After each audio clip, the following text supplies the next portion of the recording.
1 minute, sorry. Resume. I'll let it down. There you go. Let's stand for the Pledge of Allegiance, please. Pledge allegiance to the flag of the United States of America and to the republic for which it stands, one nation, under God, indivisible, with liberty and justice for all.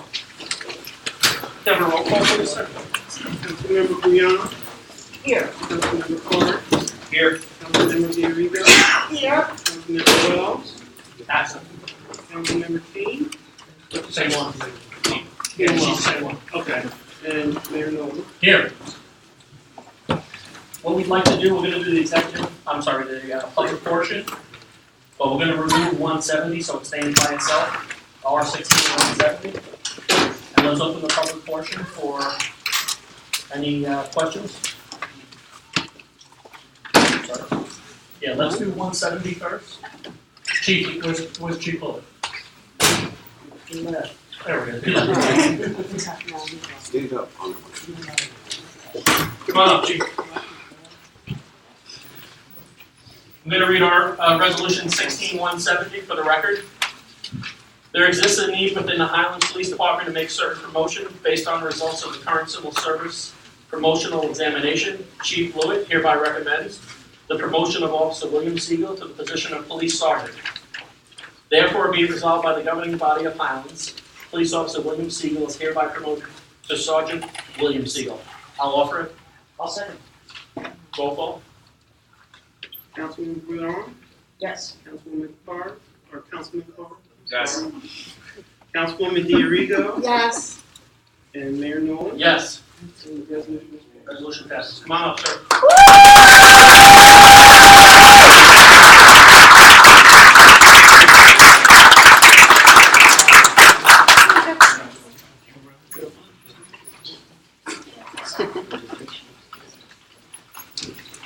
Chief, that's me.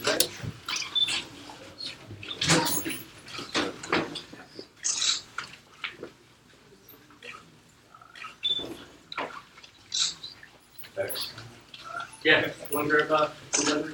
Yep, we got one. Oh, you got one. Do we have? No. I'm going to make this up. I don't have the actual oath. I remember a lot. I did it a long time. Now I can't get you. Yeah, let's go this way. Sorry, Thank you, Mayor. Thank no you. problem. Sorry. I, William Siegel, do hereby swear to uphold the position of Sergeant in the Highlands Police Department to the best of my ability and uphold the laws of the state and the United States to the best of my ability. So help me God. Congratulations.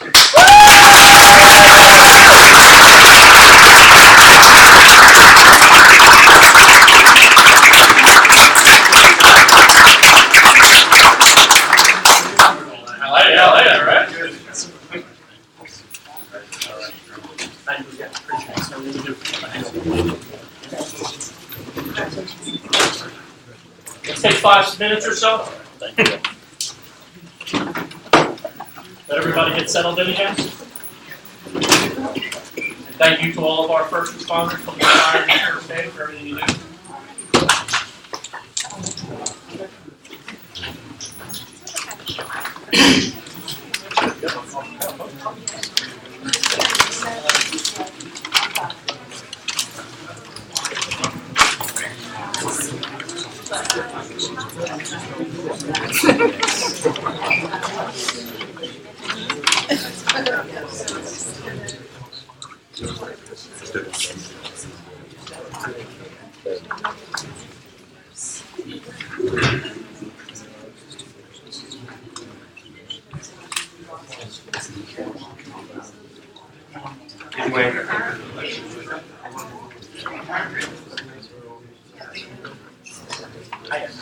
One more bit of housekeeping, everybody that's left. R16-172 is being tabled to the first meeting in September.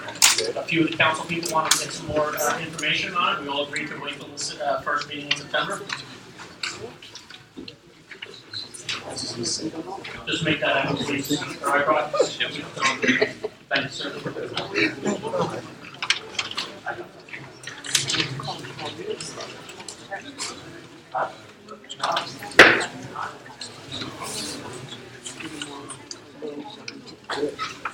All right, let's go back into order. We're going to open the public portion for the remaining stuff on the agenda. Kim, name and address. Kim Scorpio, Shore Drive. On the payment of bills, I noticed gas bills for the old Borough Hall. And now that it's been vacated, just wondering if we can turn off all non-essential utilities. And sometimes you have to leave the phone line for the alarm system, maybe water from the sprinklers. That's being looked at right now. We have to preserve it temporarily. Okay. Yep.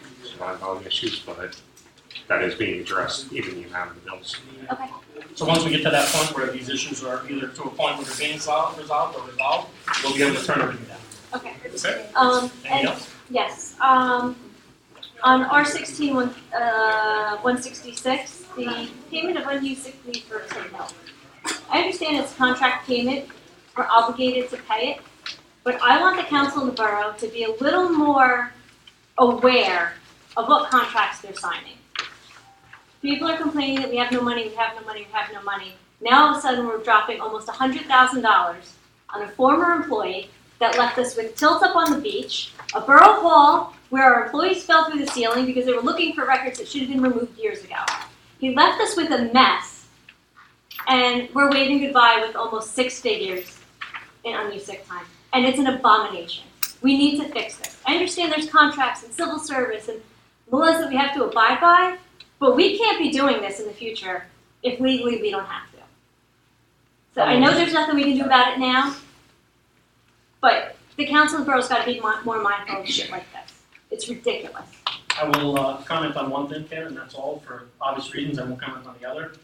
All the agreements that have been in place, or the new ones that are coming in, we're obviously not obliged to the things that we used to be obliged to when some of these contracts were signed, in some cases 20 years ago, which started the calculations and all these things.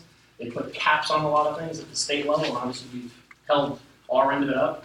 With every, 10 years ago when I started getting involved in this, when we had things that, from the private side you couldn't believe that were being done. You knew you weren't going to get them all in one negotiation, so you put a list of 10 things down and try to get 3 or 4 at each negotiation that we continue to do and try to bring it into the more, what we would consider the way things are done on the outside, contracts and, employment agreements, and I would tell you that it's definitely being done, especially with our new hires and personnel. You're not going to see the calculations that you see now, and we still have a few more that you're going to see. And again, we have, we're fortunate enough to have people that have been here X amount of years, but we're also tied into things that were agreed upon in some cases before we lived here in Highlands. We need to put in clawbacks too, because this is absolutely, everything that poor Brian G has to deal with now is because of Tim Hill. He's off in Florida, living it up, having a grand old time, gonna get this money, which is basically a windfall, and we're stuck dealing with this shit. All I'm going to say to that is we have to abide by any agreements we made when we're changing the laws and things that we use. Yep. Anything else? Nope, that's it.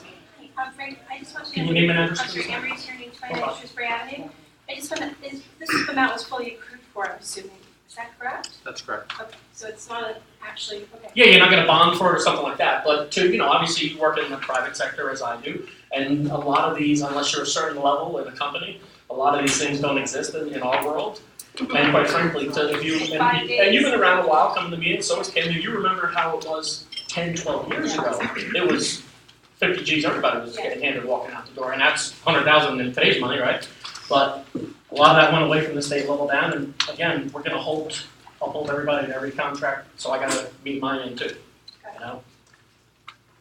Here's last one, 43 Silver Harbor. Why was it allowed to accrue in such a way that there's one lump sum payment instead of, say, after 5 years, somebody said, yo, you haven't used your sick time, we either need to pay you for it or whatever. I mean, I guess some of these things are contractual, but why couldn't the payments have been made all along the way as opposed to, I feel sick to my stomach at the thought of this person getting $100,000. That's 10 years of my property taxes. I get it, everything you're saying. It's for real. Brian, you want to speak to that from the legal side? It's contractual. He signed a contract. He is entitled to the accumulated sick time that he accumulated as recreation director. As you know, he was here for quite some time. Yes. He had over 2,700 hours of sick leave time that But- he accumulated and he captures in his contract. He's paid in the same fashion that other employees are paid. Unfortunately, not all employees get that type of payout, but it has been accounted for according to our CFO. And he also has agreed to sign a full release that's it. This is the payment he's getting. But is there some reason that he couldn't have been paid along the way for 5 years at a time? Is that a contractual thing too? This is Just sit contractual. out and wait for his retirement for this, or?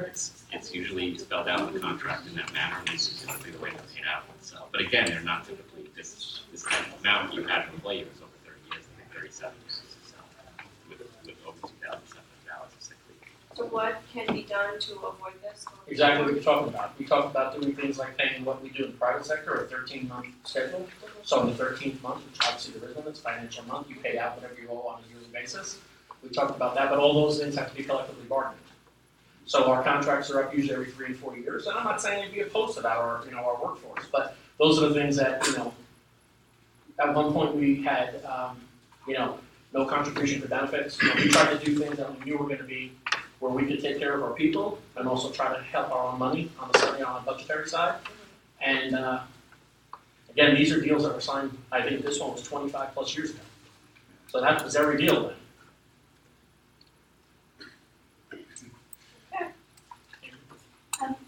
Brian, you said that he signed an agreement that agreed that this is what he was getting, but is he still getting pension and retirement health care and those kind of benefits, or was this lump sum? This doesn't exclude him from any retirement benefits that he gets. He That's would over still above. get, So what Like, did he he would give still up get by his- taking a lump sum? he would still get health insurance until he's eligible for Medicare Part B, then he has to make that primary. What, I'm not saying he's giving up anything per se, this is what the contract was for him, and there were different derivations of the numbers, and this was the number that. Some calculations were a lot So higher. I number was misunderstood. higher, I some said numbers he were gave lesser. something up in return for. That's what he's saying, Well, some of the he's- calculations were a lot higher. Okay, I'm There sorry. were calculations that did come higher, there were calculations that, and this was the number that was basically the most reasonable in terms of looking at the statutory interpretations, looking at his contract. And again, he accumulated quite a bit of sick time when he was recreation director, so, and that's just basically what. That's the bulk of it, it's from when he was rector. It's all from the. No, I understand. I mean, 45 it years. says we're legally obligated to do it, it's accrued for, we're watching going forward, that's the question. I do have a question. Will If you don't mind, you Barbara, name and address for the record. need, Barbara Iannucci, 28 Shrewsbury Avenue, will you need to pass an ordinance in order to look forward the way you just suggested? I think you would have to have it collectively bargained and pass an ordinance. Can I- See, I pay, I'll tell you how the character we do in the private sector, I pay everybody out 2 weeks before Christmas. Mhm. Everyone's money, Right, right? You don't have to worry, that's their Christmas club, basically. yeah, And now they come to I'm used to the use it or lose it, yeah. Right, so they pay it, some of it you use or lose, some of you get paid out. And certain employees are subject to the collective bargaining agreement, so and there's different collective bargaining agreements depending upon the unit, so Mhm. that will always guide. Okay, So you would have to do both to be safe to your okay.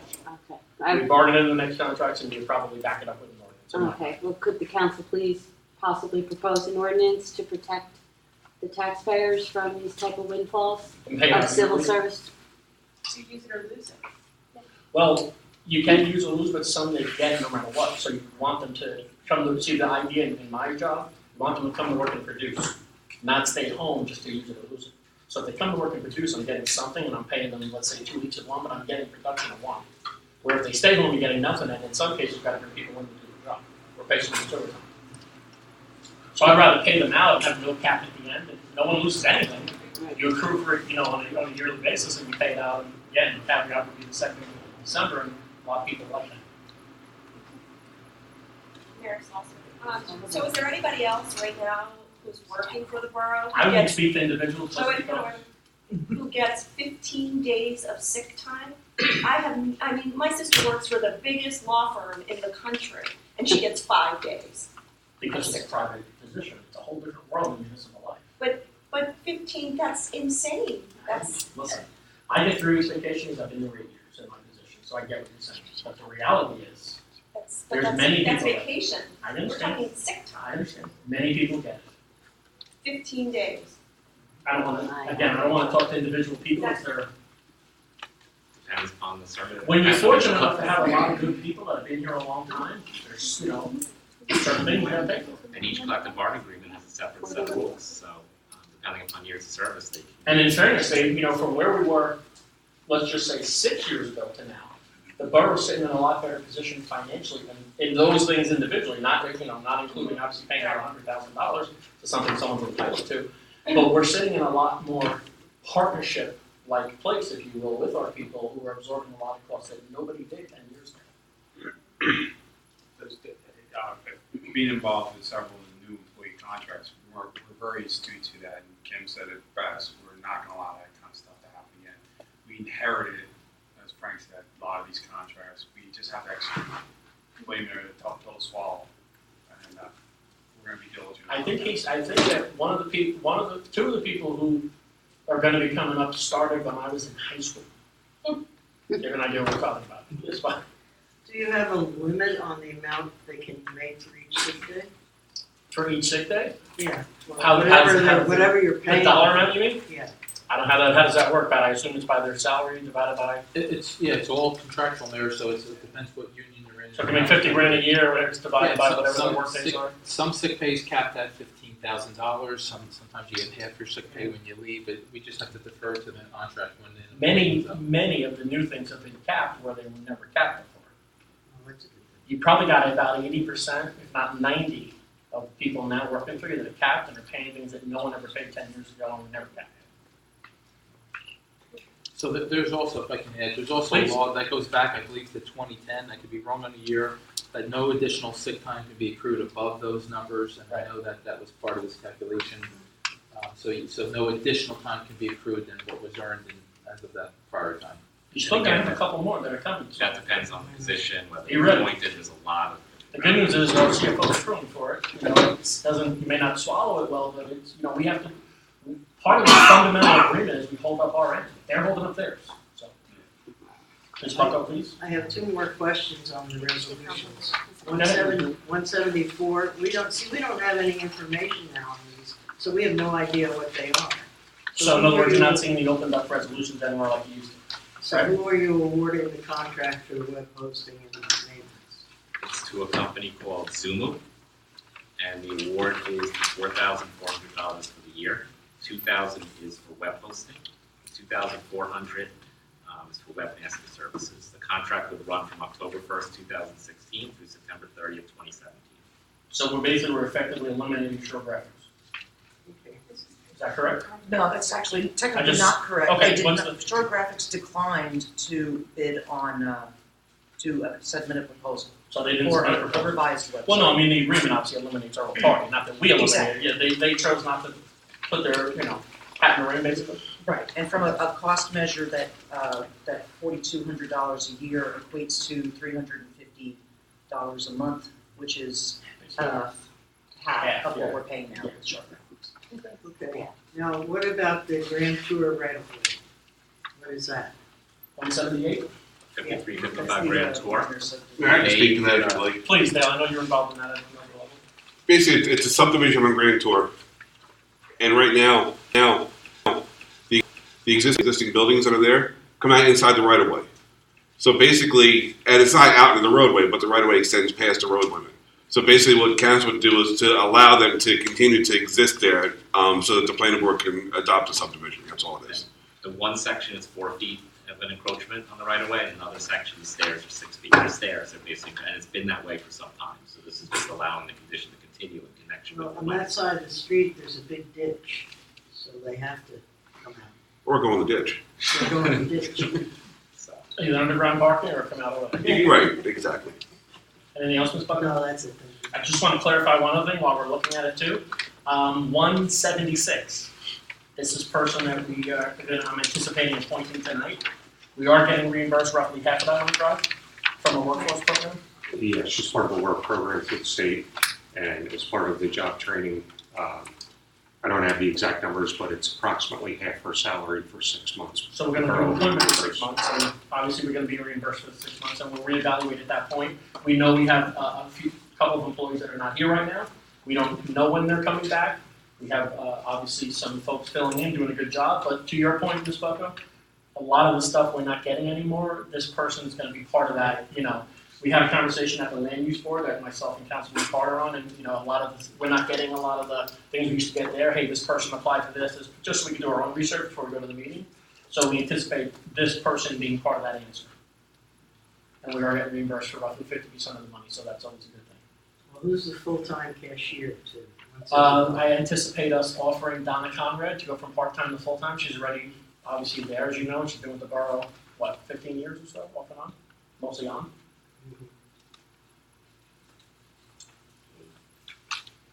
It's kind of, we're working with a, not knowing if and when we're gonna see our, you know, our current employees that are not here back. We still have to function as a borough. There's a lot of things that, you know, our people are being tested that they never really thought would happen. And as you know, when Brian's on the job for a week or so and it happens, and he's just trying to piece together a team down there. We got a lot of good people, we just need some help. Anybody else? Please. Mike Mahoney, with my lifetime partner, Louise, Hello. Beach Boulevard. There's a lot of things I have to thank the borough for, and 24 years of help. Under construction, the police were phenomenal. My contractor said he lost two 2x4s. I said, I'll pay for the $4, you know, with everything else. When we first got everything functioning, the electronic systems went crazy. Fire and emergency were there like we were actually in danger. You know, there's so much to thank the town for. We're just grateful that we're at where we are. The beach out here, Lou has been overseeing this stuff. It is the most pristine condition it has ever been in the 20 years we've been here.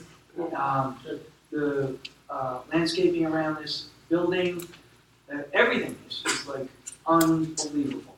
And we're really here to thank you for that. And one suggestion is, a lot of these cars without fencing there are running up on the beach, and we're big green-minded people. Sure. I'd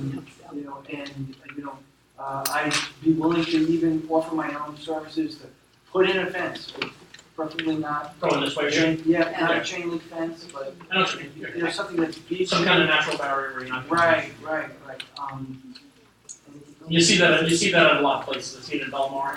Yeah, I mean, just Bradley that Beach. motif, And to keep the cars. Yeah, they can't go too far. I agree. Yeah. they've been out there, and, they're. It's a good idea, Brian. Want to look into that with Louis Muncher? Our administrator looking at that. Thank you. That's a great idea. And one other thing. So basically, thank you. Thanks for coming down. Like I said, we have a lot of really good people.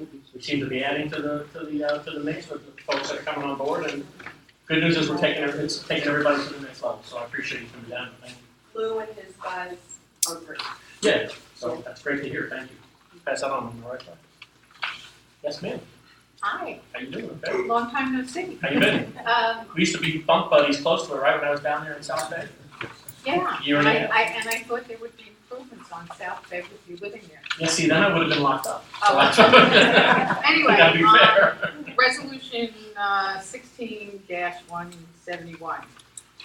Yes. I didn't intend to discuss any of that. Oh, Don Road, Callahan, 29 South Bay Avenue. Perfect. Sorry about that. That's okay. I came here to say some nice things, and I'm gonna save that for later, because I didn't That's think that okay. we were ready for that. But, I just started reading this, and I realized that, once again, South Bay is an office. The last time I was at a council meeting, the Army Corps was here, and they talked about whatever wall they were building and ending it at the bridge, and I stood up and I asked the question, well, what about South Bay? And he said to me, well, the water will find its own whatever. Level, thank you. And I went, oh, so that means South Bay is gonna get hit if you ended the wall just before it. That made no sense to me. And I said, oh, so we're just the orphan and we don't pay taxes down this end. And everybody kind of, said, well, it's not, decided yet. I understand that, obviously nothing's been decided yet, nothing's been built, so. But now I see that South Bay has been left out again, and I have to say Bay Avenue looks wonderful.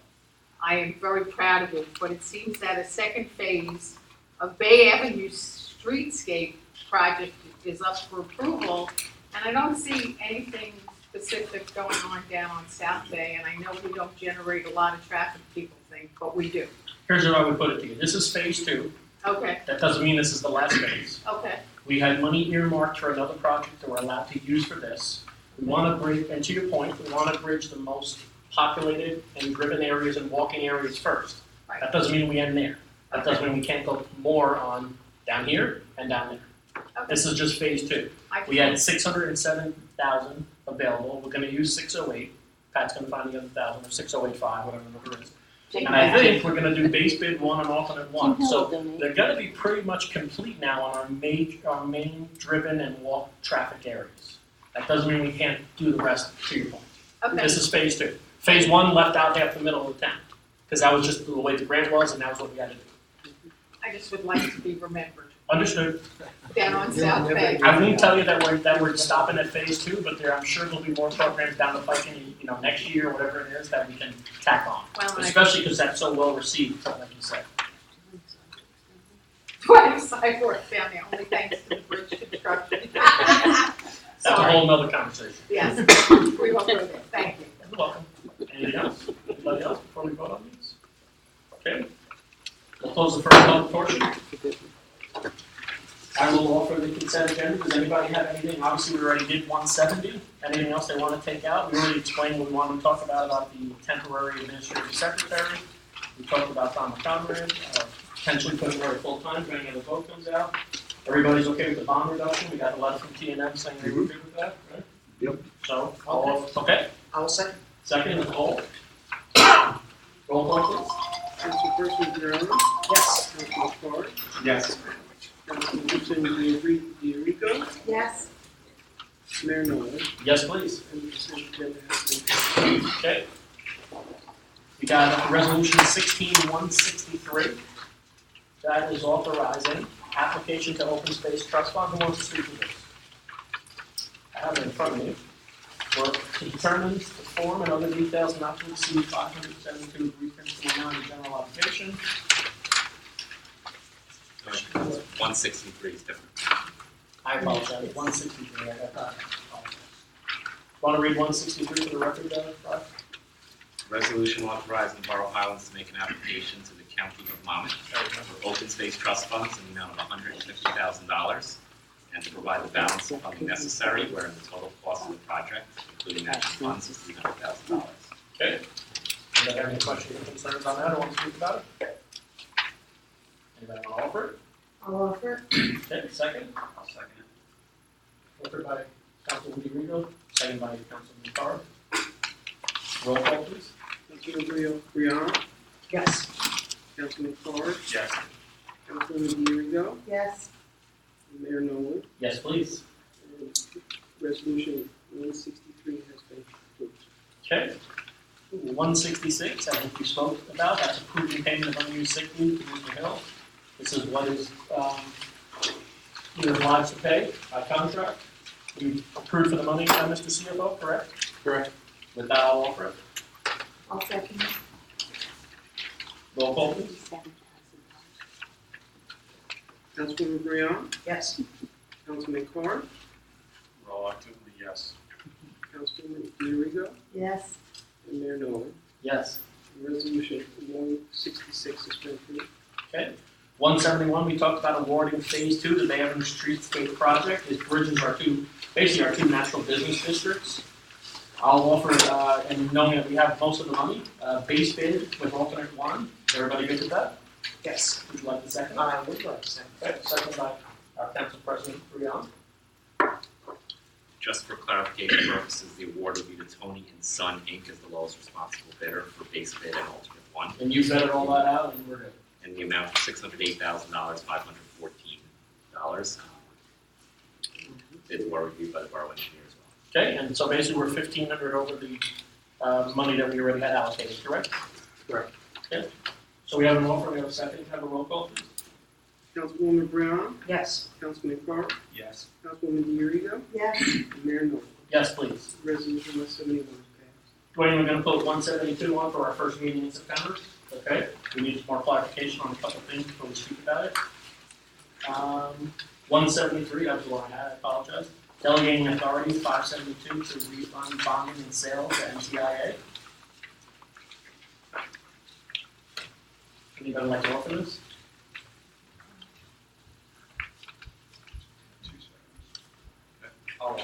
Okay, I'll second it.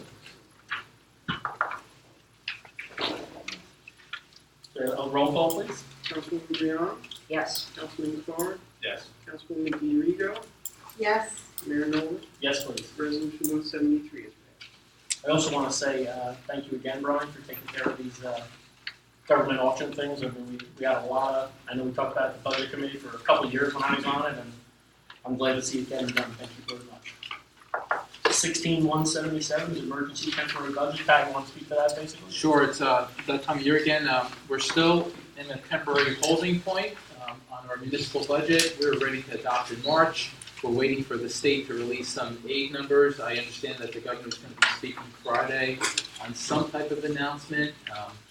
We'll see what comes out of that. So these appropriations give us additional funding to maintain the operations of the town until the permanent budget's adopted. And Pat, because that could impact the budget lower or higher is why you don't adopt, correct? That's right. Want to make sure everybody's we're all on the same page. Okay, Mr. Carr offered it, I'll second it. Roll call, sorry. Councilwoman Brianna, Yes. Councilman Carr, Yes. Councilwoman DeRigo, Yes. Mayor Nolan, Yes, please. Resolution 177 is passed. I neglected to announce in the beginning of the meeting because we were talking about the, obviously the promotion of one of our officers and everything, that's a great thing. We are all trying to go to save paper, so when you see the council people up here on tablets and stuff, I'm not texting each other, I promise you. I'm not checking the Yankee store because I'm probably lost anyway, but we're bad this year. So we're just trying to stay, go paperless at some point. We're transitioning, everybody. Okay, first order of business now, we have snow removal introduction on 1616. I'll offer it. Anybody want to second it? I'll second it. Okay, do we, now, Brian, I just have a question if you don't mind before we vote. And have you read this, Brian? Are you familiar with it? Yeah. Do we have, I know a lot of the concerns we had, and I just want to make sure we're trying to address these, because we've been going around with this for a while. Do we have things in place to where if people legitimately are not around and can't be there, that we're going to not fund them? I believe we're mirroring what most other towns are doing, so there is some discretion for enforcement. How are we going to get that out there, sort of? I'm just asking, because you weren't here when we started talking about this, and we didn't have a lot of straightforward, I'm not knocking anybody, we just didn't have a lot of straightforward answers about legitimately, somebody's away, elderly, can't do it. What is the process in place? And again, if you had it in your own town or if somebody had it in another town, what do they do? I think it's code enforcement officer, we generally try to resolve problems before issuing fines. Could we do something proactive? That's what I'm saying. Like a sign I don't want to be sign up reactive. sheet. I've had a conversation with Mr. Mercado, he's aware of that, and he understands the highway concerns and the major roads, even Linden, and that he will be proactive when, unfortunately, cold weather starts coming. He's gonna figure out a way to communicate to those homeowners' needs and so forth. And he knows he has that discretion, if it goes over a certain amount of snow, that it's up to him to really enforce it. If you got someone negligent, then he's gonna enforce it. No, and I appreciate all that. Now, are we handling the schools? The reason I'm asking is one of the biggest problems, let's be honest, it's bad, but when people came in, they couldn't walk down their blocks, I get all that. But I think it was worse that we go up Linden Avenue or Waterwich Avenue and kids can't walk down and walk next to the street. Who's actually handling that? I appreciate it, we're gonna throw it on the school and they don't do it, what are we doing there? Does this fix it? County on one side, the state on the other, and then Right, so we're gonna go with it's only Linden that you'll take care of for the school, and you triangle where the school is. So in the past, what used to happen is day two, after 900 people calling and complaining, we went up there and handled it ourselves. So again, to your point, to be proactive.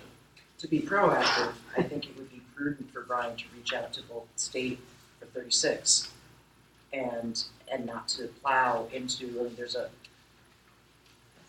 that median on the side of the median. That's an median in the middle. observation.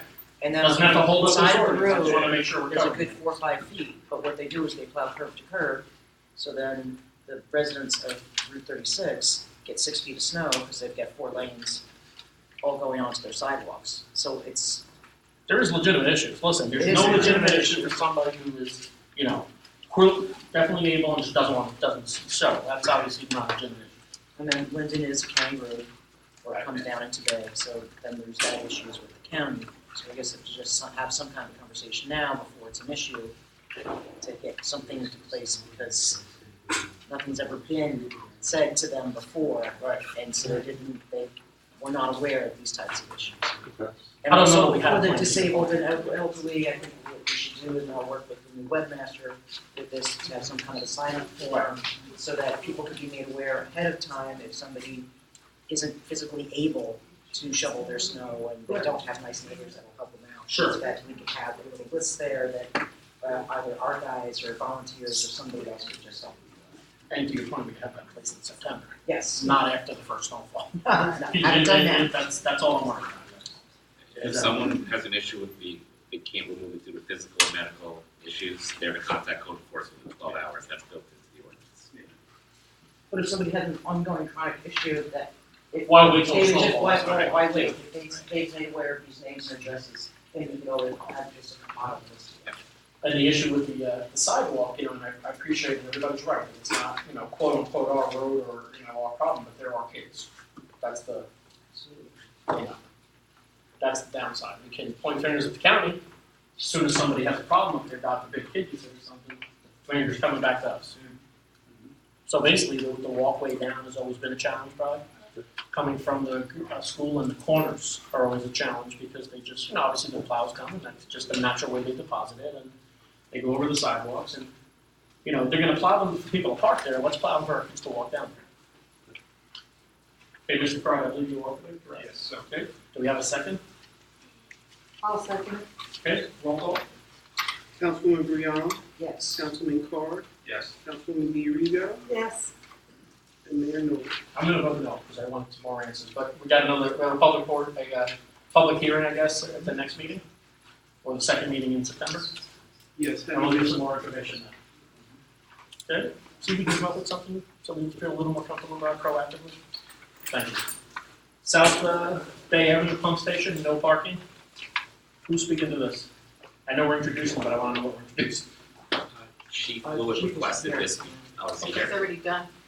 And is this because I assume he's having a problem with vehicles stuck there, we got access to pump station? If there is a pump station there, you have no parking on Waterwich, so you should have no parking on South Bay Avenue, and he designated a specific location.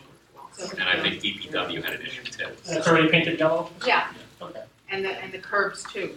This is impacting, to your knowledge, any residents? Well, it's impacting the parking situation, yes. Right, but you can see this, right. You understand. Okay, I will look for that. I'll second. Roll call, please. Councilwoman Brianna, Yes. Councilman Carr, Yes. Councilwoman D'Arigo, Yes. Mayor Noel. Yes, please. And ordinance 1617 being properly introduced, will have a second reading and public hearing on September 2nd. Thank you so much. Okay. Public hearing and possible adoption on 1613. We're gonna open up 1613. Any questions on 1613? Public hearing, now's the time. Ms. Buckler?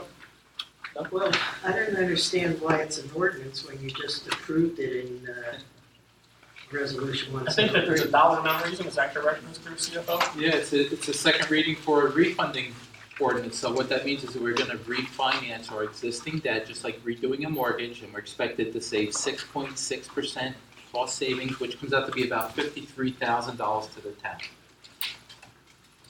So this is a formality to enable the governing body to sign the forms.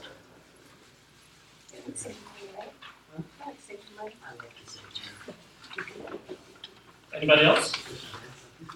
Seeing none on this, I'll close the public portion. Anybody like to offer it? Okay, offered by Mr. Carr, second by Councilman Brianna. Roll call, please. Councilwoman Brianna, Yes. Councilman Carr, Yes. Councilwoman D'Arigo, Yes. Mayor Noel. Yes, please. Ordinance 1613 has been properly adopted. We're gonna have a second reading and public hearing on possible adoption, on 16-15. Any questions on the streetscape bond ordinance? This is kind of what we just talked about, basically. Any questions on it? Go ahead. Barbara Iannucci, 28 Shrewsbury Avenue. I know this second phase, you're not you're laying the electric line, but we will not have the funds for the actual lights. No. No, that's not correct. We're Oh, changing we it. have We lights got it all coming in? linked. Yep. You pulled that off? No, They pulled it it was the combination of phase one Right. plus the base included lights. Oh, I thought it was just the one conduit. Yeah, that's what we That's what we said, included. it was, we had 607,000, and this is gonna go. The base had the conduit in it, so you had to rip the sidewalk back up, but council was able to find the dollars with the CFO to do alternate one, which was for the lights, the bases, the wiring, the service, everything. So basically for 1,500 more than we anticipated, you get everything. That's pretty And nice. we have the extra trash cans and everything from the old ones, so we could just. So they kind of. Okay, well then, never mind. Yeah, no, we all kind of learned, we got set straight when we got here, let's just say that. The bids came in right, it turned out to be another 1,500, you get everything. So obviously it sounds like a no-brainer, Yeah. and I anticipated, going favorably tonight. Okay, thank you. Anybody else on this public hearing on this matter? No, I'll close it. I'll offer it. Okay, second. I will second. Got an offer by Councilman Carr, second by Councilman Leon. Let's have a roll call, please. Councilman Briano, Yes. Councilman Carr, Yes. Councilwoman Dorigo, Yes. Mayor Nolan, Yes, please. ordinance number 1615 has been properly adopted. Thank you, sir. Is there anything else on our set agenda? There's none. Okay, public portion. Start here, please. Barbara Nucci, 28 Shrewsbury Avenue. I know you're put a few lists of questions to have answered for the snow removal, but I would also like to hear when you're doing your hearing at the next meeting, what are the consequences of liability of the town to have no snow ordinance in place? Agreed. So if you Yeah, can yeah. have those details I'm from not the necessarily public as against it, well. that's why I just said to Brian, I just wanna make sure we're not waiting for, 10, like you said, the ordinance now is X amount of hours after it happens. Well, let's have something in place in September. Okay. To where, we make this ordinance, we stick to it, but everybody has an idea of what to do ahead of time. So we have a list, maybe, God forbid, proactively. So, there's always gonna be one or two added, I get that, as circumstance changes. But we probably know of at least 20 people that are not gonna get a little snow on their own property. Let's Oh, get the list no, and together ahead of time. and that's what a community is That's all I'm about, saying, but exactly. I think the public should also know the other repercussions for being a town without a snow removal ordinance. We are setting ourselves up for something that might be even bigger than Tin Hills. Whatever it Civil is, I don't service disagree. payoff. Yeah. Okay, thank you, that's all I want to say. No problem. Make us aware of that. Kings Square Shore Drive, I just have a question. When we did the streetscape, they closed off part of the driveway in front of the old Borough Hall and took away what people were using as public parking with the comment that it was a liability. And now that I walk my dog sometimes behind Borough Hall, I see a whole lot of parking going on, which what I believe is still our property, and I'm wondering why that's not a liability. Well, I think that the first time was a mistake, but Dale, you wanna speak to that? I can talk to Yeah. that. I brought it up to Dave Mercado yesterday morning, there's a trailer, a pickup truck, and Parked in front of the actual garage or? And- No, on the it's backside. it's on the Oh, I backside, apologize. on Second Street. And there's some contractors that have taken privileges, as, by the way, that's the one thing I forgot to tell you yesterday. But, and Mr. Mercado's on it, and he was going to inform the police department of the vehicle, he knew of the trailer, so that's gonna be based, because it is a liability issue. Yeah. And nothing should be there because of the issues. Okay. I'd like to add on to that, if you can, let's do the same thing at where we park, not just on the back behind Borough Hall, let's do it around all our borough trailers. There's people that are parking there too, especially in the lot. Yeah. Yes, What I'm saying, there's people parking in, like, for example, where Town Hall is now the trailer. Correct. There's someone using that as a parking space, and it really shouldn't be because it's not public parking yet. Because my only question is this, what if, I've seen it 100 times, what if a car was on fire there? Who's liable? Did we allow them to park there because they kept doing it and we didn't stop them? Point taken. Okay. And I just have one comment. The couple who were talking about possibly putting a fence up at Snug Harbor Beach to keep the cars off the beach.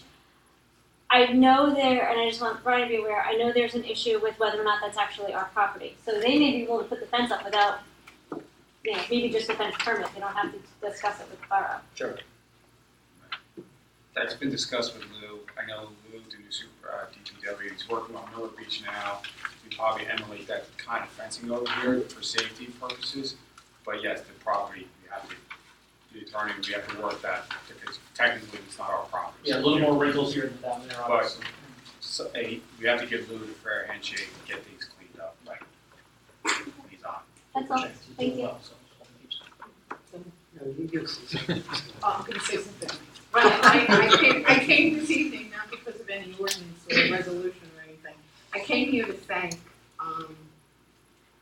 Brian for a very nice conversation. I had never met him, so I got the opportunity to have a conversation, and thank you. And then the other day, I met Lou while he was cleaning up South Bay Beach. And I want to thank the council for everybody who responded and took care of it. It looks wonderful. It hasn't looked that good in years. And I'm very pleased, and, you know, once we get South Bay included in the seascape, I'll be even happier. Streetscape, not seascape. Seascape, no. Yeah. No more of that. You got a problem, yeah. But yeah, it's you know, it's just so nice to have people who are pleasant to deal with.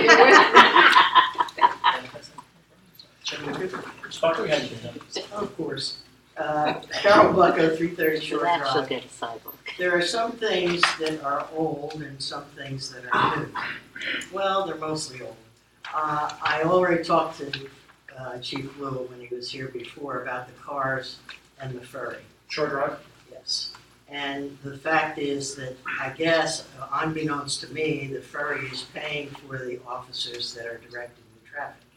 So therefore, it makes the residents have to wait while the ferry traffic comes out. Doesn't make sense to me, but, you know, unless you have 3 or 4 cars lined up, they don't let you go. If you're there all by yourself, they wait until the people come out of the parking spots and go across the street. Those people never stopped anyway, so it doesn't matter. That arrangement? Directing it, but I know from previous experience, generally they try and get the out-of-towners out of town as quickly as possible. Well, we So should they make had it no say problem you're with there. that. That's I know you're new.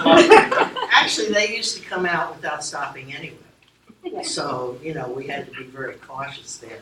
But now, we're standing there with the cop going, no, they're coming. 1 minute. It is not 1 minute, get out. Oh, well, I have trouble with parking on shore too. Now It's they in our have, car now. now they have Who's two, parking at Shrewsbury? It's on Emery's car, isn't it? now they have 2 parking lots, and we still totally can't get out of our driveway because they're parking right up to the. Over the side. Well, we can't paint yellow lines because it's not allowed. But you can't paint white ones. I'll get her car. Just look down at the mark. Sorry. Remember what happened last time? We have the same problem. Oh, I'll paint white ones. You heard it here first. I have just 2 other things. There was an article in the Two River Times on August 5th. Now, I was at the meeting when Becky brought up that resolution Which one do we have about public? tilt-up. Okay. I don't want to bring up tilt-up particularly, but I think if people are going to comment on it, they should be correct in their facts. Okay. Okay? So this woman comments that, This woman is, is that who it is? Oh. Diane Marks. Diane Marks. She commented on the thing, how beautiful it is and what a wonderful work of art. And you can take pictures through the roof in the daytime and the nighttime and all sorts of nonsense. But also, she put in here, well, first I want to preface that with the fact that when the thing was brought up, and Becky brought it up, and she insisted that the resolution was not to do it. It was just to keep us in the mix. I looked up the thing. And both Mr. Redmond and Mr. Card specifically asked, this is not a resolution to put it up. This is a resolution to just In the process? be in the process. Like, Right.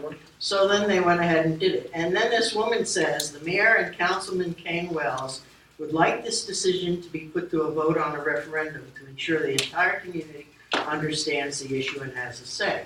Well, the entire community had a chance to understand the issue. They had a chance to have a say. You had 2 meetings, town hall meetings, and in fact, Councilman Kane Wells did not say she wants it on a referendum. She said she doesn't want to take it down because of the cost to the taxpayers. You said you would prefer to put it on a referendum. Yeah, when we started talking She about it. did not, you know. But this is So all let's kinda- be true when we write things in paper. Let's not, I know we have no control over people. Whoever the lady But I is. think everybody should know that, well, obviously she's related to Becky. I don't know that, and you're telling me that, I have no idea, I don't either, I didn't know who she was, so obviously that's, But I think these, That's you know, to another your point, I problem. think these issues are all kind of resolved already. The only thing is, we're waiting to hear from another entity that expressed interest in taking the project. I know, but there's no need for perhaps a councilman trying to start a relative, you know, parading I on. can't control that legally, Carol, people have the right. I to know, amend. I know. Again, like I said. I 100 just wanted to times. bring it up for information purposes. Okay. Now, You're right. a long time ago, we talked about some employees that were behind in their sewer bills. The same employees are still behind. Okay. And I'm not sure because I haven't checked with anybody, but I think one just recently retired and still owes $570-some on the sewer bill. And I think he retired recently because I can no longer find him in employees of the Borough of Highlands. Something you can do on that side? Legally? Well, it's not a condition of employment, the sewer bill. Just Well, I separate from a understand plan, that, but can't we garnish their salaries till we collect the money? No, but what happens is they go to tax sale at the end of the year, I think it's November or December, Pat can speak to that, and anyone who's in arrears for over a year, it goes to a tax sale by bidding an auction, then a lien is assessed against the property, When you that's pay, legally, is it but like a- that is not. Well, there's I nothing- know there are not- at least 3 of them that are a year behind. And their name will come up in that tax And bill, I I'm not don't sure know when what it's happens scheduled tax for, bill. in November, December. Pat, what is the interest on that too, then, if they have to, is it 12%? It's 8%, the first 1,500 and 18% over. By the way, we put liens on properties, not individual. The computer's unforgiving. It could be the mayor, it could be a councilman, it could be anybody in the public. It doesn't matter. That button gets pushed, those liens get sold. So does that, I don't wanna, without singling anybody out, does that happen on a regular basis? when It people happens don't pay every us? single year. It has to be an all-inclusive sale. Yeah, of course, yeah, listen, I'm not trying to steer How either. come nobody buys them? Every Every single, single day. every I don't think we single did have one one that gets didn't get bought. purchased. Yeah, every single one gets bought. I don't think we ever had one that didn't get purchased, because it's a So guaranteed what return. happens then? Do we get paid money? Yeah. So, generally speaking, very quickly, is the lien holder pays the town the money, we credit the account, they get a piece of paper saying there's a lien on a property, and that lien starts accruing interest. So So if there's a investors, lien on the property and it's been paid, why is it still showing back sewer bills? why does it show, once the lien is established, it will show paid when you look it up online, but then there's a lien that will pop up, so it's a different program, and it will say you can't pay this property because there's a lien on a property. But we can talk more. So basically, they lose the ability to pay it at a certain point. Until they because it goes redeem to that the lien, sale. yeah. So we get paid, and then whoever the quote-unquote investor is that buys it, whatever that interest is, 8 to 18% they pay. I don't know of one that that didn't get sold when it went to that point. I mean, it's better interest in the bank. So no, because we don't have it collectively bargained, we can't garnish their pay. Name and address for the record, sir. Christian Lee, 2006. So I continue to have concerns about the snow ordinance, and I happen to live on the highway where the snow from 2+ lanes of traffic plus the entrance ramp all gets deliberately piled onto my sidewalk, and I can't possibly clear it. And introducing the same snow ordinance over and over isn't coming up with a solution to this problem, and I really want to come up with a solution. So what I want to do, with the council's permission, is that I would like to ask Mr. Gagan to meet with me at my property I'll show him the conditions, and hopefully he can talk with the DOT and come up with a solution to the snow being piled onto the sidewalk, because the DOT won't talk with individuals, they only talk to municipalities. You know where he lives, Brad, or no? Yes, I'll give you my card afterwards and Thank you. We just have a I'll have bylaw. the DPW superintendent as well. Okay. Please. Yeah. Back, I'm sorry. Name and address, please. Lori Nolan, 65 Smith Harbor. I have a couple of questions. Sure. One, back up to the public lots that you were referring to, parking. First you started out with, excuse me, the borough lot in the back, the one on Bay Avenue you're referring to. Now, are you talking about not having parking overnight or not at all? Ever? Well, I think that we're talking about, the people we're talking about, is to get their own private parking lots overnight and for days at a time. Sometimes they won't even move during the day. And if I'm out, someone else is on a bigger page, let me know.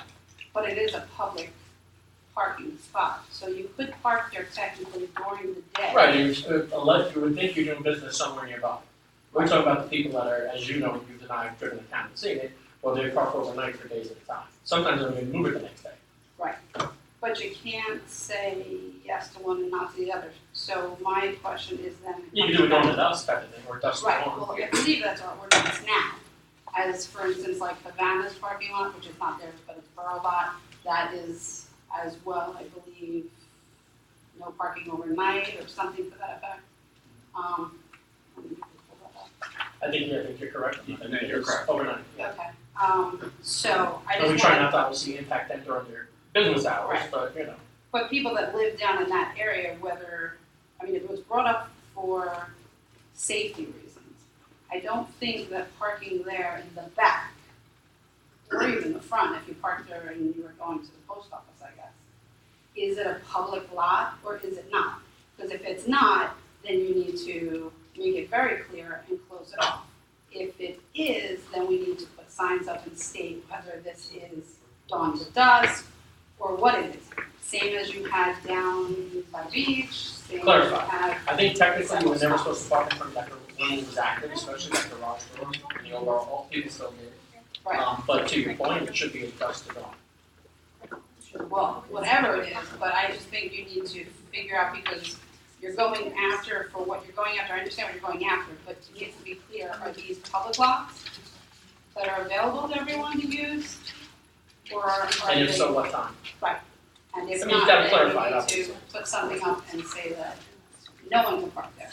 You can't say no one can park there because the people down the street are parking there because it's convenient, because there's no parking on their street. I mean, let's face it, there's no parking on that street behind the Borough Hall. But we also don't wanna impact, if there was an issue with someone,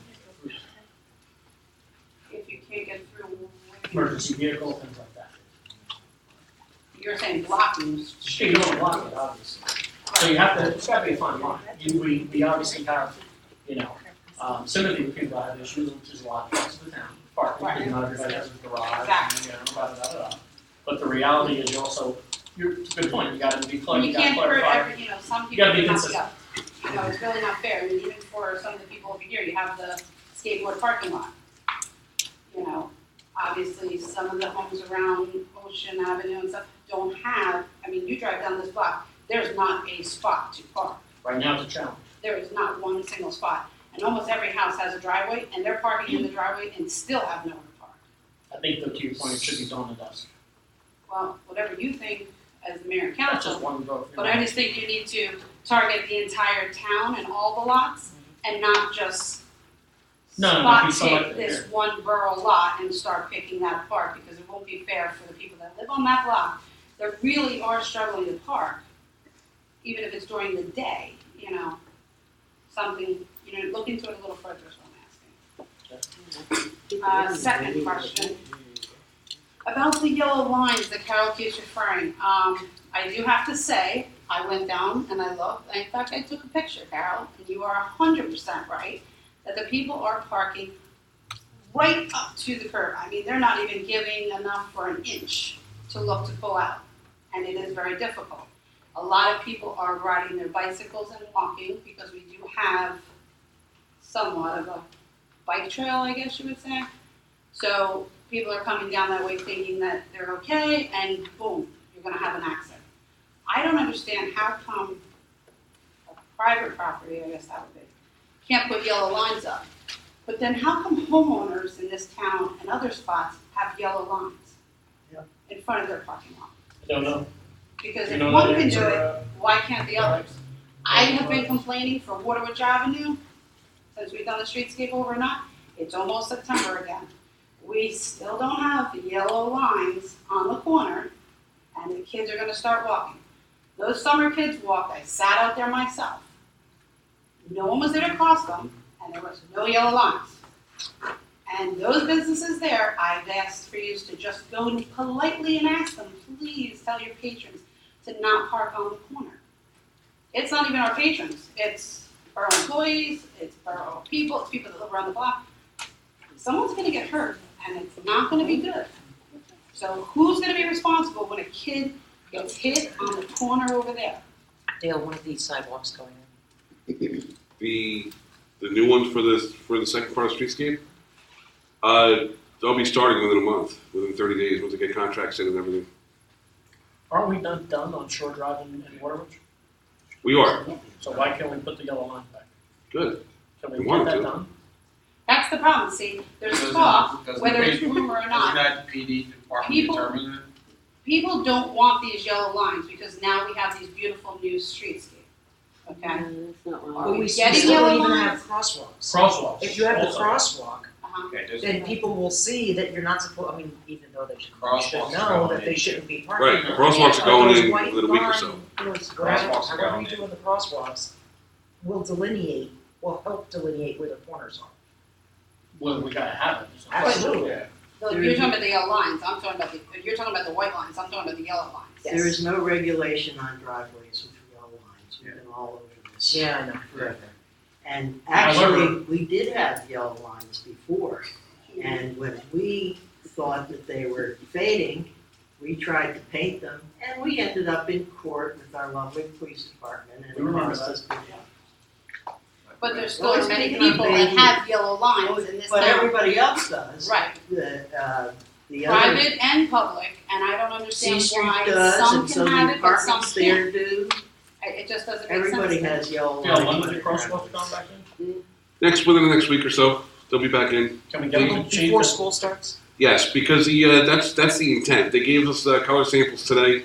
We're gonna pick that tomorrow and get them moving on it. Doug's point, if it's the discretion of the police, just abide by the ordinances and put the yellow line in. Let's face fact, we all took our driver's test, it says right on the driver's test, you're not supposed to park within 25 feet. In my opinion, the police department needs to write tickets whether it's yellow lines or not. And we got the lines in to make. And we gotta put the yellow lines for the safety of the children. Well, So I can we did get call this the done? police recently, Yeah. maybe a month or two ago, when they first started really getting up. Actually, it is, you cannot Right. park. And I they dropped didn't it issue down. any tickets. When I came home, there were no tickets on those cars. Right. But in the intersection down by a stop sign, Yeah, and that's after Helper with the issues down here on Shore with the, But when you Waterway. take it to court, it doesn't matter, you're gonna lose in the fact that there wasn't yellow lines, because that already happened. That's what we're talking about, putting the yellow lines So in the the yellow lines crosswalk. have to be there, because even Right. down by you, Wyndham City, that was the other fight, that everybody was getting tickets. They went to court, there was no yellow lines, they let things go. So the yellow line is really there for both reasons. But And we you're had also it putting in the going white one way. lines, could you please put the white lines back as well? From the Snug Harbor to the park that were there, we're still missing them. That was from the first time we did That it. got brought up with Captain Burton when we were doing the safe routes to schools and walking the whole route from the grammar school down to the community center. But those have been gone a couple of years. And they didn't, We used to have one on Snug across the Hyde Park. yeah, that's what I'm talking about. Yeah, and then the one Yes. over there, on the other street too. Okay, so that's, Because it's a then- natural walkway for the kids to Yeah. go down and then. They'll come right down to the right. because they come through Huddy Park, Yep. and go right across, and there's no Exactly, right down the crosswalk, hill. which you're saying a crosswalk house, which, you know, it's not there, so. Well, at least it started. It's a start, but we Yeah. need all that. Better than nothing. And also back to the snow removal. I just wish and hope, when you're looking into this, that we have to consider our own properties as the borough implementing this. Huddy Park, Veterans Park, South Bay across the street from the park, beachfront, okay? Berkshire Italy, which is up by him as well. So if it's not taken care of by the borough, and then there's several others. Around the bridge, we were saying. So you have quite a bit as the borough to make sure it's taken care of on the sidewalks. So And I still say we have to be the driving force behind the school. Absolutely. the school is number Whether one, we do it or not, we have to but be you the have driving kids force. walking from wherever, so if you're gonna try to implement this for residents, I think that, We gotta you know, hold right ourselves. now, the borough doesn't even take care of their own weeds sometimes. Yeah, and to answer So, that, to support, we really have a new think about DPW the supervisor who is gonna be on top of that. We have. We talked about the borough hall thing today. Yeah, the supervisor's gonna be on, he's already talked about plowing and methods and stuff like that. I know, but it's more manpower and more money that we're gonna spend. Again, I have to not Yeah, speak for Lou, but Lou, we hired him for a reason. I think he's gonna utilize what you have, and Yeah. better output of work if you will. Yeah. Look For what's happened in so this far. town, we have less employees under the DPW with Lou, he's been here 2 weeks and a couple We're of getting- things. We're getting things Well, done. I hope you would then definitely consider getting these guys a snowplow, I'm not thinking a shovel. Got them one last year. We got Yeah, they I know have you been. have one. They just, What is they his, weren't given the proper direction and Lou on board. I Okay. think we're gonna solve a lot of those legit Just concerns. make sure the in-house is taken care We've of. seen a lot more proactive than reactive than we did last year. Last year was a lot of reactive. I absolutely agree, he's done a wonderful Proactive, job, yeah. he's been, Got a way to as go, I there's no doubt about it, we're trying to make said, up without for a doubt, he X has. amount of years of having nobody in the position. Anything else? Larry, I know you had something to say? Yeah, Lawrence Kelly, 45 Center Street. I've lived in that address now for almost 2 years. Every summer, the window seat and the inlet make quality of life in that neighborhood an absolute living hell. I don't know how a business can be approved to open when they don't show that they have enough parking to handle their customers. They just send them out into the neighborhood, the residential neighborhood, and park wherever. My address is an apartment building, there are 7 units. We don't have off-street parking. So that's 7 vehicles that have to find a parking spot every day. On a Friday night, Saturday night, and a Sunday night in the summer, you take your life into hand if you want to go out somewhere. Because you don't know if you come back, you're going to have a parking spot. I have a handicap sign that's designated for my placard number. And I come home and find other handicapped vehicles parked there. First of all, if you're that handicapped, how the hell can you walk 2.5 blocks around the corner to go get drunk? One was a little Mazda Miata. Okay, and I mean, really? You know, it's like you need a can opener to get in and out of the dang thing. Anyway, also, the quality of life that is spun out of control with all these drunks coming back at 11, 12, 1 o'clock in the morning. Yeah, I leave my car. You know, they're pissing and defecating and puking on our properties. They're screaming and yelling. And a few times we've actually caught people trying to get a cookie. You know, and you know, you come out the next morning and you find used condoms on your front lawn. That's just total. I invite the entire head table.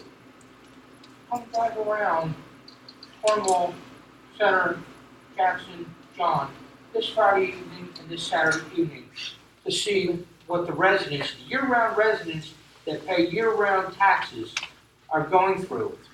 because somebody wants to open a bar. This is Sir, something, I actually appreciate all of your comments, because I live at the end of Miller Street, right in front of Miller Beach, and every single word that you spoke out of your mouth, with the exception of, I'm lucky enough to have a driveway where we can keep our cars. All of those things that you've witnessed, we witness every single weekend. I mean, that's why the property owner for my building put up that white fence. Because these drunks were coming right up onto our lawn, you know, and trying to do whoopee in, you know, on our front porches. You know, it's just.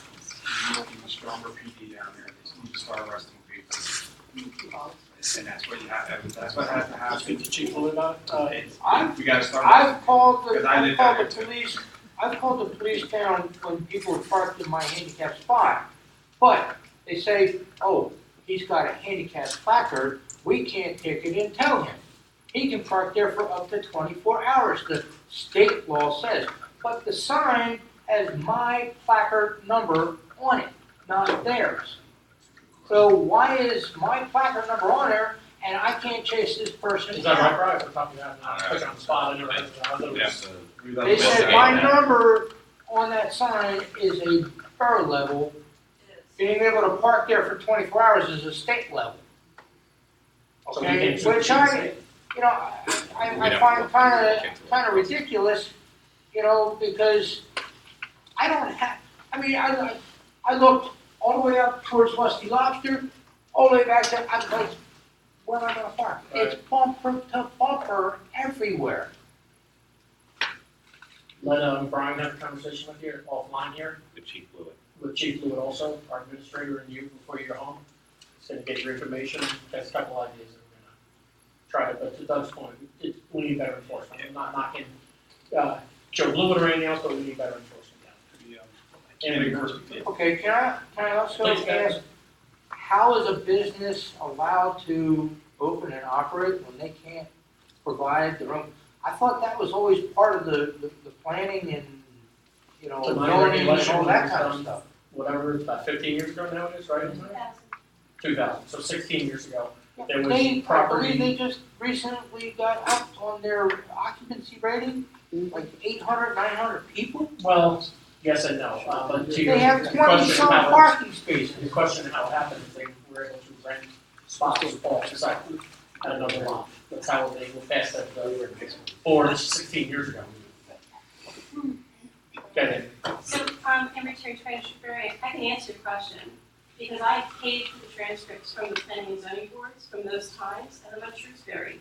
I've been dealing with the same thing as you since 2002.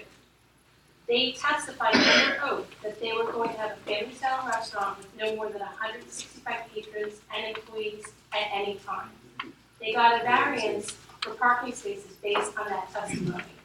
That from the moment they opened, the first night they had 600 people there. So my assumption is that they lied under oath to get the variance. I know, And we have been living in hell for the last 12 years. I used to For work 14 years. part-time as a police dispatcher here in Highlands. I was on duty the night that Go ahead. gas fixture blew up. Okay. I said, oh God, the neighborhood's already out on me. So this summer has been terrible. You've heard this for 14 years. Chief Blewett does not enforce what is going on in our neighborhood. We've asked repeatedly, year after year after year, for residents only parking after 10 p.m. If it's a restaurant, people are gone by 10 or 11, then let us have our parking back in front of our homes. Or we need to impose a no tolerance zone like they did in Belmar and other shore towns that were having these kind of disruption problems. I don't know what it's going to take to make all of you help us, especially since two of you are our neighbors. I don't know what else to do. We went to the planning board, Frank. You sung his praises. You sung his praises to the raptors not and based on ignored. parking, based on I'm what we sorry. were talking He about at the got time. the legal bar approved that had 60 feet of bar under his building. That absolutely increased the usage of that building and absolutely brought more patrons into his building. You ignored the neighborhood. Not true, we didn't ignore anything. Frank, We you imposed many personally things down said there. in that meeting that he was an asset to the community, that he did all these great things, that, And I you know, agree with use that, your 100%, car. but I also think appreciate that there's but double you're counts. not helping our neighborhood. That's not true. We We've are done paying many things down there, and I haven't What heard has anything been this done summer. in 14 100 years? things down there with the Tell me chief, one with thing the that's been police, done to help with us with the signs, parking, with everything the else. noise, the vomiting. We had a My noise neighbor ordinance, we behind had me, arrested Bob people, Center, we tells me ticketed you're people. pooping in his front yard. I agree. I mean, That's what's why we're here. happening? By the way, I met Larry on the street and asked him to come tonight. Okay, but what's happening? Brian, can you please ask the chief to enforce the things that we've done in the past and hit them again with other things if they have to? If They're there's- not there. Let's look at this possible, 10 p.m. parking for residents only after the fact. Well- And if you want to meet with the, we have 2 councilors that live down there, you want to meet with them, please do. I'm sorry you're so agitated, but it's 14 years of the exact same complaint, and nothing has been I done. wouldn't say nothing's been done. You know, Okay, the they're thing not is, you said ticketing, 10 they're o'clock, not fine. towing, they're not Now, writing tickets on the A couple weeks street. That's ago, not true, they have. a couple weeks ago, Not in front of my I was house. awakened at about 1 o'clock in the morning by 2 young ladies trying to find their car. They were still wearing their bikinis. They had been there since the daytime. Okay. So, I mean, how you gonna say, okay, at 10 o'clock, when they're already parked in our Well, that's how they parking would do it. spots? They would have residents, I'm sure this one, they would have councils, resident Or a no tolerance permits zone, and stickers and where they won't park. people are disruptive, they get ticketed. I agree It's with not all happening. 100%. It's That's not why our happening. administration is seeking to, why they're not enforcing it. It's not happening. While we're talking about parking, down on South Bay, they've taken away by painting some of the sidewalks, the corners, it's been effective for some people, okay? But the employees of Moby's and bars don't follow that. They park where it's yellow, they don't care, okay? And I've forgotten to mention it earlier, I had suggested to Chief Blewett when we were talking, when they did that, that part of the problem is that everybody today doesn't have to know how to really park. One day I had to go out there and explain to the young girl who works at bars that she was taking up 2 spots. Oh, I thought I was in the middle. I said, you are in the middle. Dummy. I didn't say that, but I'm like, really? And I had suggested that one of the things is resident parking or, cut back on the hours. They're there 16 hours when they work a double. They come back to their cars, and they're the workers, and they hit their buzzers at 12, 12:30 And the at alarm's night. going. Okay, get the alarm going so that they can find their cars. You left it there. I mean, it's not gonna move. I didn't have it towed. I'd like to, but I didn't. A lot of them behind the old place where Sasha used to be, up there too. I don't know if you're familiar back there. And they're parking all the way down the dead end street, which is a horror. And they drive down the wrong way, down a one-way street. We got a conversation with bars also. And I've asked them to ask the employees to park down in the municipal lot. Sure. Which is about the same distance as down the dead end. And the answer and I've spoken to the individual employees, and the women are afraid to park at the municipal lot because they leave so late, it's dark, and they have to walk behind the Chubby Pickle, and they're afraid to be accosted. They told me that. So now I understand and I feel sorry for them. But at the same time, nobody can come to South Bay Beach and park and stay because it's all taken up by Moby's and Bar's employees. So I suggested stripes, white stripes, so that at least people know how to park. Sure. Okay. And they don't take up 2 spots. Like, I came home one day and I can't park in my driveway because my vehicle's too big. My neighbor's next fence, when I open my door, I can't get out. So I have to usually park on the street. Well, person was parked in the middle of the 2 spots in front of my house. I had to park partially in my driveway, blocking it, but then my husband couldn't get into the driveway. So, it's an issue. So maybe lines, some limited parking, because people don't come and stay at the beach 12 hours. They come, they stay 4 hours. Yeah, Some of 5, those 6 things sounds would be really helpful, but especially the lines to teach these people, this is the size of the space. Yeah. And let's You can also just- put time parking, things like that. Yeah. Like So for that those- nice to offer, so we don't exhaust ourselves on the issue. One of the reasons why we hired Brian Gagan, as his resume, his traffic and stuff, we have to give him a fair opportunity to do the assessment, work with Chief Lilly on the parking issues. As far as giving tickets and arresting people, absolutely, 100%. our PD needs to step up to the plate and start, and that, it's not just down within city, it's everywhere in this town. We need to start arresting Well, the people. Windy City is in a residential neighborhood. So is bars. So is bars. Bars is on Bay Avenue. It's not. I'm telling you right now, the impact that they're having I know that, is that's just why as impactful. we can't be They may not be loud and drunk. Come on, Bars has the lot where the Terrace Navigator used to be. They have at least 50 to 70 people parking all over the town. And again, I'm not singling them out, that's just the reality. You don't feel that same Like I said, impact, I invite everyone. but you don't feel that impact because they're not there. Right, yeah. Well, I saw that. They have to park. So we may, maybe we need to talk to the business. And I think that starts with a conversation with, Brian, with people. Yeah.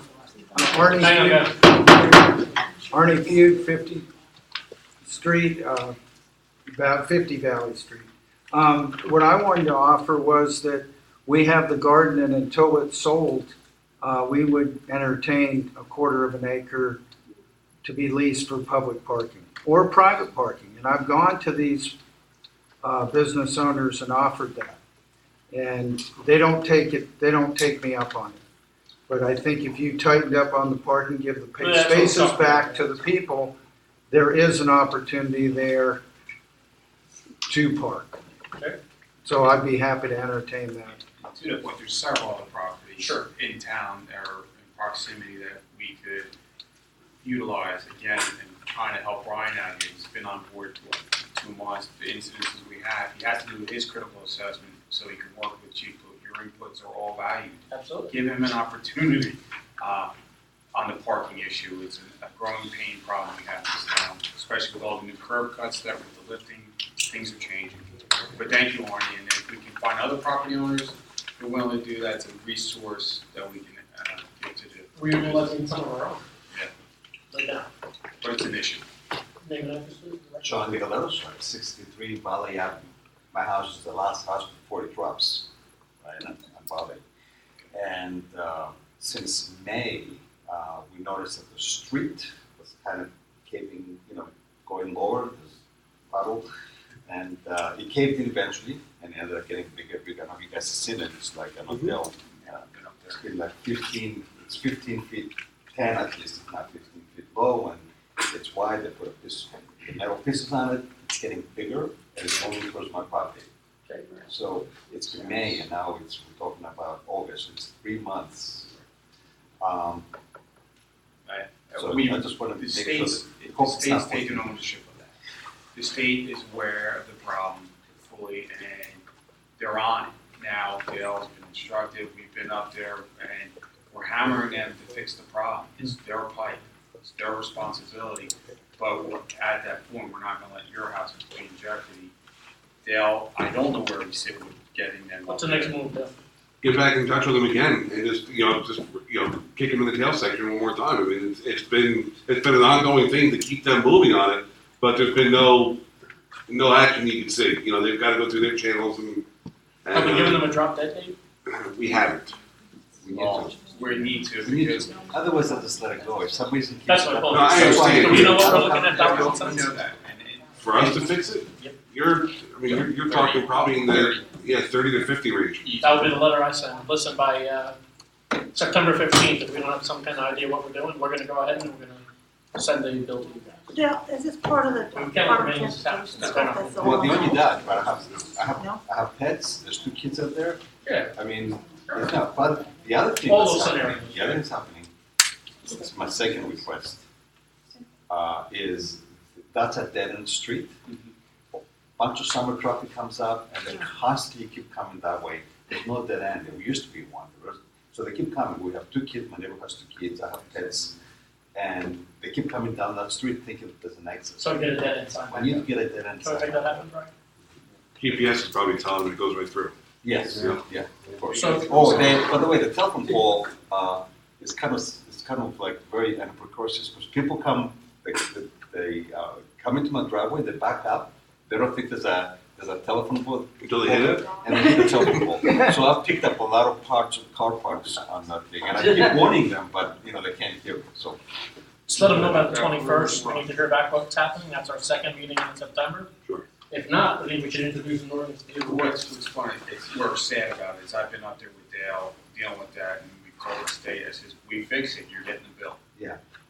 Well, then you're doing it 120 days since Yeah. we first notified them, so our second meeting is September 21st. If they don't have any concrete action by then, I think we need to Yeah. go ahead and go There for needs to be a repairs. schedule. I can come back and hear you tell me a date, or come back and check again. because I would say don't- September 21st, if you don't hear from us before then. It's the second meeting in September. Okay. We'll give them then 4 months Yeah. to do something, give us some direction on what they're doing. If not, we're gonna assume the liability of doing the repair, meaning the dollars and cents, and then we're gonna bill them. That would be my vote anyway, I'm not. Yeah, well, it wouldn't give a deadline to go on forever. You can't, I agree, you gotta do And the that. other thing is, there's nothing stopping this work going right through Right. and ending at the bottom to the house at the bottom. Right, so we're endangering people up and down. So I agree with you, if you don't give them a deadline, they will keep on. Yeah. So we'll give them a deadline of September 21st, if you will, and come to that meeting being prepared to do something. Oh, one more, I'm sorry, one more thing. Brian's gonna take care of that at a time. Great. Our administrator. Thank you, appreciate that, welcome. Poor guy. On one more thing, I just about it, when they fix the road, well, now right now, all the work is down from 36, turns into a street, cuts across my, and I've dug up a little bit of dirt, but when it's a lot of rain, goes through my neighbor's yard. I mean, you can see, I don't know if you noticed this, and goes right through her property and down to my basement, down to my property. So So you're gonna- a pool. if they create some kind of water, Some you kind know, of funnel. some kind of funnel, so it doesn't go in the properties. So the channel to the correct area. Magnitude of that project, that's all gonna be addressed. I would assume that The that would amount be all. of digging they're gonna have to do there, a lot of the scoping of the street and so forth will be addressed. That'll probably happen naturally with the repair. Andrew Dano, 118 Miller. I live adjacent to the OLPH thrift shop. There's a lot of activity going on. I just wonder if you could just kind of bring us up to date as to where the town stands with that. The latest on that, that we can disclose. We're studying the property for feasibility, for potential acquisition. That's it. I know the town did a search on the property. That would be part of the study, obviously, to make sure we're dealing with the right owners and there's no thing that neither party knows about going forward. It's a you know, obviously a viable site going forward as far as all the criteria renders, both state, federal, and floodplains and all that good stuff. Probably the only one. Well, I wouldn't say the only one, but it's definitely one of them. Has a lot of good things going for it, let's say that. For what our needs are. I think in the near future, we'll be able to disclose more. I would think we have to some be kind of, sensitive here. yeah, we have some more information in the month of September, if I had to guess. So the good news is we're back to our two meetings a month schedule, so hopefully we get a little more activity and more information out to you. Especially with the new folks coming on board that we put in place. Kim Sparker, Shore Drive. Just one quick question, back to Tilt Up. Do we have a deadline for Mystery Borough as to when, if they don't take it, they don't get it, and we're just gonna demolish it? Well, I would tell you this, we got the first letter, we know that they've done a lot of work on the other end, they have their site picked, they have a lot of the things in place. We've had a conversation today in the executive that we asked for a little more skin in the game, if you will, from them, and we hope to have some more answers for you at the next meeting. I think that you're closer to getting it removed than we were at the last meeting, because of all the work that this other borough has done. I think that they have, basically unanimous agreement, from what I understand from their governing body, that they want it. They had a site pick, they've done other stuff, before they knew about this, in anticipation of having an area on the waterfront, and they think this will be a big part of that going forward. Is it going on public property or private? I think it's public. I'm almost positive it's public. So at some point, they're gonna have to tell their residents that they're getting this. I think that they believe that it's not gonna be that big a deal, because and in fairness, if it's done the correct way, maybe it won't be. Okay. And that's more on them than us. And once they take it, I don't care if it's on a barge outside their, river for 100 years, And I think that we're more concerned, and I'll really only speak for myself, but I think we're more concerned with the fact that that things are happening, and it's, to your point, it's not a stalemate for the next 6 months. we know something's going on and the deadline is 6 months, at least we'll benchmark to the next 6 months to achieve, then we know it's really happening. I'm more convinced today that it's really happening than I was last month. Okay, but how long should we wait? I mean, I feel like this is a disaster because the longer we wait, the longer we have to endure things like this. This woman put words in her mouth, and the mayor and councilwoman King-Holt would like this decision to be put to a referendum. We agreed on that. to You were in the ensure room when the I said that. entire community- But she's saying this now, after the resolution is already passed, after you've already written a resolution to have it demolished. I agree. So, do you agree with what? That what you're saying. I can't change anyone from going on the record and saying Okay, things but unless they're saying I things think later. that what I know I would like to see and what I think is in the best interest of everybody is to have an ending by which the other town either takes it or you fulfill the resolution that you approved that gives the $9,600 to Red Bank, whomever. Demolition. I've asked for an ending, and it's gone today to a certain person. I've asked for a date, okay? Because I'm tired. But I've also, like Frank said, there was some information given to us that they're doing engineering, that they're doing boards. They're doing a lot of stuff. They're doing a lot of stuff. So, in all fairness, I have to give them a fair handshake. But it's time for an end date, or I'm calling Red Bank. We all know who's got the job. Yeah, we'll start that process. And there's about misinformation out there that bothers me a lot because the very people that are pro tilt up, none of them have been here. And when they do show up, and I, as a sitting council member, sat here with tilt up, I told them, give me the information. They have not. So I want to go on to, I'm tired of the misrepresentation of the facts, especially when we still may get fined from the DEP even after it's gone. We still may be sitting with a $50,000 fine. We don't know yet. And they're not going to tell us that until we take action on it. Right. So we may be coming up with $50,000 to pay for a fine for something. Yeah. So we have to take action, but we also owe it to this town to give them a fair handshake. It certainly would not have been my preference, but I understand that. Yeah. But I really feel like that we need to have an end date by which we know that the carting company is going to be called. That's all. I mean, I don't see this any other way. I feel like we've waited long enough. This nonsense continues. Mrs. Wells posted this today on Facebook as a factual representation of what happened. And it's absolutely appalling. There's nothing factual in here. It's all wrong, everything. Is there some... There are people that believe that. I agree. I'm not, like I said, I can't speak for as well. I can't, it's one of the problems this town has as a whole, of misinformation. We should be able to debate an issue on the facts, not on the hearsay. And Frank and I have had many debates on his position versus my position, but based on the facts, not hearsay. And it wasn't on Facebook. And it wasn't on Facebook. We had this conversation in executive session also about developing some sort of code of ethics for the borough that, I don't want to say supersedes, but maybe backs up the state code of ethics. You're going to get into a situation, though, and we talked about it, we'll talk about it out here, where we're going to be accused of holding back people's First Amendment rights for free speech. You're going to say that you can only do certain things. Right.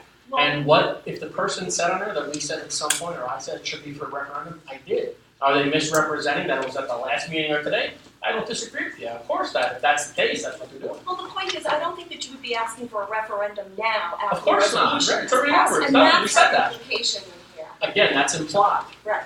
But how do I stop somebody legally from exercising their First Amendment right? You don't, except that perhaps you write a letter to the newspaper that says, This Ms. is where we're Lawrence at, but we is... set that up in the past with a blue in the face. I would take a sledge to it myself. I totally it. understand the idea of the First Amendment rights, and you guys have been through that before, long We're before trying to I do the got right thing. involved in any of this. However, I feel like this woman has a professional responsibility to this town to not drag it through the mud, and that's what she's done. That's exactly again, I what she's don't done. want to pile on someone that's not here, but we've had this conversation. I'm happy to say it to her. We've had it in private and we've had it in our executive session. We're trying to come up with something to where we're not trampling anyone's First Amendment rights on either side of the table. But we're also, understand that certain things shouldn't be talked about outside of our executive session, quite frankly, especially if it's pending litigation or mitigation. Okay, so now I have two compliments. The Clam Festival was really wonderful this year. I really thought that, and I think many people would agree, it was just a really nice vibe. Everything just seemed to work really well. It was really, really very nice and calm and The weather cooperated. yeah, it was really lovely. And also, I had the opportunity to come here to the show that the kids put on for the camp at the end, and it was really wonderful. That Miss Stephanie is really awesome. She's amazing with the kids. And being able to watch from my front porch what goes on here at the camp is really, it's wonderful. The kids are really having a good time, and it's just fun to watch them. It's really very nice. So that's it. And then I do have one more thing about the snow ordinance. I was thinking that you have a large percentage of people who don't live here, who aren't here during snow hours. So what you might consider doing is whenever the tax bills go out or whatever it is that you send a note that explains the ordinance, but also perhaps gives a list. And I'm not saying that you endorse people who are in the business of snow removal, but maybe people who you could call to take care of that. Yeah. It's a good point, it's a great point. And that's really what I want to make sure we cover. It's not just, yes, we have a liability, and yes, we want to make sure everyone that's able to do it does it, but there's also a lot of circumstances why people can't and don't. Right. As long as we're proactive about it, I'm okay. Right. Read it. That's it, thank you. Okay, a motion to adjourn? No, sorry, go ahead. You probably can't answer it, but is this Carteret people have plans of what the footings under those walls is like the size of my I don't even car? know that it's Carteret. I don't know. You don't know what they do. Do they know what they're in for? I mean, I don't really think it can be. I know one thing, I'm not gonna talk anybody out of it that wants it. No. I'm gonna tell them it's the greatest thing ever. It was just done in a wrong way that we didn't like it. I do know a barge company has contacted me because I've worked in the boats, and they're aware of the Carterets. The town's doing, if it was Carteret, they're doing their homework. Last thing I'm gonna do is talk about it. I'll come tomorrow, open the gates. If they want to come in. Like the 50 years of the snow plowing, on Snug Harbor here, nobody lives on this side of the street. But yet they always push the snow on the side.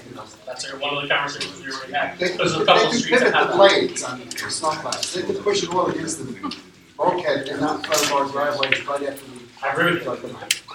Can't emphasize the fact that we have a new DPW supervisor teaching the guys on how to mow lawns summertime. Let's give them an opportune time to work with the guys that are gonna plow for us anywhere.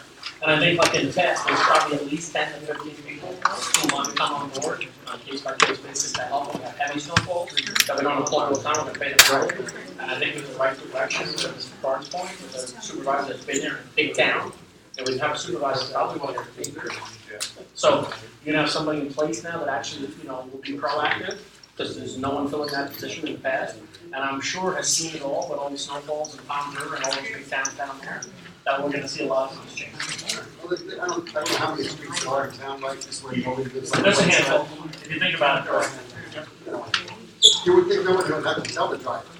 Well, we talked about Pivot common the blade sense. and that way. There's a reoccurring Maybe the people don't know how to park cars correctly. There's a recurring theme in executive session called common sense. Okay, thanks. All right, motion to